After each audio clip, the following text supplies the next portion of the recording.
Salut les traders et bienvenue dans cette nouvelle vidéo YouTube, j'espère que vous allez bien.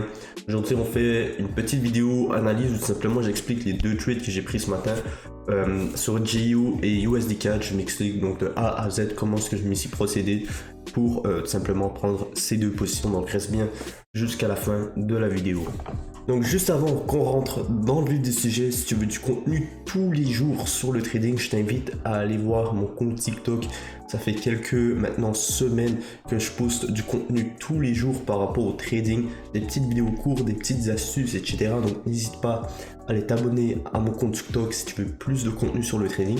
Je t'invite aussi à aller tout simplement rejoindre mon groupe Telegram où là encore une fois c'est là que je suis le plus actif avec les membres. Le premier lien est en description. Si tu apprécies la vidéo, à lâcher ton petit pouce bleu, à t'abonner à ma chaîne YouTube. Ça m'aide énormément et je te dis maintenant à tout de suite pour la vidéo. Donc ce matin j'ai pris donc deux positions, la première sur GU, la deuxième sur le USD CAD. Une chose que je répète souvent aux gens qui m'envoient tout simplement leur analyse technique, n'hésitez pas aussi à envoyer si vous avez des questions par rapport au trading, à me simplement DM en privé sur Instagram, c'est là que je réponds à tout le monde et où la plupart des gens viennent me poser leurs questions par rapport au trading. Donc il y a quelqu'un qui m'a posé une question, ouais Henri, mon analyse était bonne, mais je comprends pas pourquoi est-ce que ça touchait mon stop loss. Et j'ai demandé à cette personne-là à ce moment-là, est-ce que tu regardes tout simplement les news qui sortent par rapport aux paires que tu trades? Et là, à ce moment-là, il m'aurait pas dit, ah non, j'ai oublié. Alors, c'est quelque chose de super important de toujours regarder la veille s'il y a une news qui va impacter donc votre paire tout simplement. Comme ça a été le cas aujourd'hui. Ça c'est Tuesday, ça veut dire c'est mardi le 4 octobre, il y avait une news importante qui sortait par rapport donc à l'USD, par rapport au job tout simplement. Le lundi, donc la veille, j'avais vu qu'il y avait une news qui sortait à 10h du matin. Donc moi je faisais de la New York Session en tant que tel, donc je ne prenais aucune position avant de savoir quel allait être donc le résultat de la news. Donc là en tant que tel, j'ai su donc la news et la personne qui avait perdu donc son trade lorsqu'il m'a envoyé son analyse technique, m'a dit tout simplement qu'il avait perdu son trade, c'était sur Gold. Il y avait une news impactante qui était donc en rouge, qui était sortie. Tout simplement, il n'avait pas pris ça en compte. Et tout simplement, le prix a tout simplement chuté. Et lui, il avait tout simplement acheté. Donc c'est pour ça qu'il a perdu le trade. Je lui ai dit, écoute, la prochaine fois, regarde toujours les news qui sortent par rapport aux paires, surtout si tu trades le gold et les paires qui touchent le USD, puisqu'il y a énormément donc de news qui vont sortir à chaque semaine. Donc vous voyez l'USD, l'euro, le CAD, etc. Il y a beaucoup de news par rapport à ces tout simplement devises, donc soyez vraiment alerte par rapport à ces news tout simplement. Donc demain, mercredi en tant que tel, il y a donc deux news importantes aussi qui vont être sortis par rapport au dollar américain, donc je ne prendrai aucune position donc à mon 10h du matin. C'est important donc de faire cela avant de commencer son analyse technique. Une fois que j'ai su donc la news que simplement il y avait moins de jobs qui ont été mis tout simplement, donc 10,05 millions, on s'attendait à 11,07 et tout simplement la dernière fois c'était à 11,24 millions, donc il y a eu moins de jobs qui ont été mis donc sur le marché, donc tout simplement le USD a perdu de la valeur. Une fois que j'ai su ça, je suis allé donc sur GU et USDCAD, deux paires où il y a tout simplement la devise américaine, et tout simplement j'avais repéré que sur le GPB USD, donc si on regarde en 4 heures, on est très haussier, on est d'accord. Donc on est en train de faire une structure à la hausse. Boum, boum, boum, boum, boum, boum, boum, boum, boum. Vous voyez, la structure est très haussière en tant que telle sur le 4 heures. Sur le daily, c'est la même chose. Vous voyez, le dernier chandelier en tant que tel était très haussier. Vous voyez tout simplement la rejection ici, le engulfing, donc on appelle ça un engulfing, qui clôture vraiment avec un momentum très fort à la hausse. Le weekly, la même chose. Donc on voit qu'il les rejette ici et qu'on est en train de changer de tendance vers la hausse. Donc j'ai mes 4 heures daily weekly qui sont donc haussiers, donc je m'oriente encore une fois vers la hausse. Ensuite j'ai établi donc un niveau de support, donc ici 1.13600. Donc en une heure, j'établis ici ma zone de support en tant que tel. Donc là, j'ai ma zone de support, je sais qu'on est en tendance haussière, donc je m'oriente encore une fois vers des achats.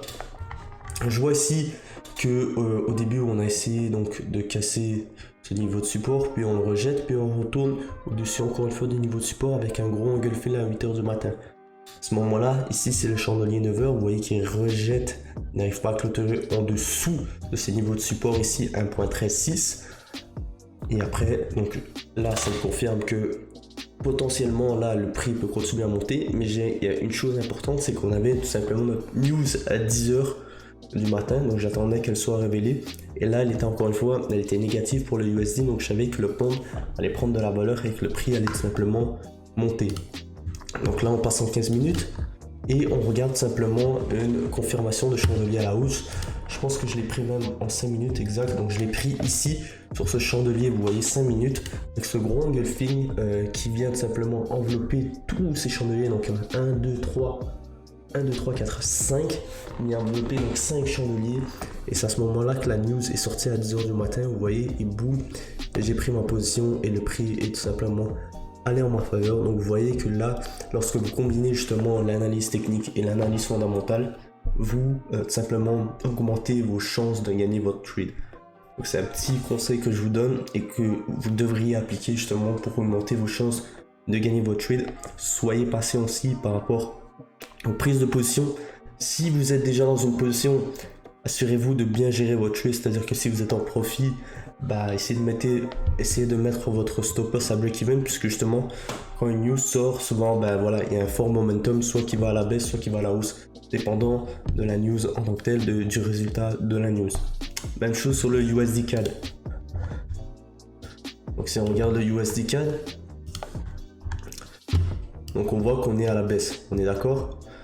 La tendance est vraiment baissière en tant que telle. Le daily ici aussi, donc vous voyez simplement le gros chandelier ici, engulfing daily qui vient simplement envelopper le dernier chandelier ici. Donc on passe en tendance ici à la baisse. En 4 heures, comme je vous le dis, on est très baissier. Puis là, en ce moment-là, c'est la même chose. J'ai attendu. Je savais que le USD allait perdre de la valeur une fois que la news était sortie, parce que c'était une news importante en rouge en tant que telle. On était à la baisse, donc je m'oriente encore une fois vers les ventes. Là ici, on était déjà venu casser donc ce niveau de support, donc on venait de créer un nouveau point bas par rapport à ici. J'ai attendu le retest donc à ce niveau ici, 1.364. On voit ici des berges 3 fois, on rejette. Et on essaie de continuer, donc de faire baisser le prix de l'USD en tant que tel. Et là, lorsqu'on tombe en 15 minutes, cette fois-ci je l'ai pris en 15 minutes, j'ai décidé donc de rentrer ici 1.36250 environ. Et de placer tout simplement mon stop loss ici à 1.365. Et vous voyez qu'encore une fois, le prix il est descendu de 116 pips. Donc j'ai pas clôturé ici à 116, je pense que j'ai clôturé quelque part ici à un ratio de 2 pour quelque chose, je sais plus. Mais vous voyez que lorsque vous combinez analyse fondamentale et analyse technique, vous, encore une fois, vous augmentez dans vos chances. Donc c'est important, un autre conseil que je vous donne, de toujours trade dans la même direction que la tendance. C'est super important de simplement respecter cette règle. Vous allez voir que si vous tradez à contre-tendance, vous allez avoir beaucoup plus de pertes que lorsque vous tradez donc avec la tendance. Donc voilà, j'espère que vous aurez apprécié cette vidéo analyse tout simplement de mes 2 trades, que vous aurez apprécié donc les conseils que je vous ai donnés dans cette vidéo. N'hésitez pas à me donner de la force en lâchant un petit pouce bleu et à vous abonner à ma chaîne YouTube. Et je vous dis donc à très bientôt pour une prochaine vidéo. C'était Henri.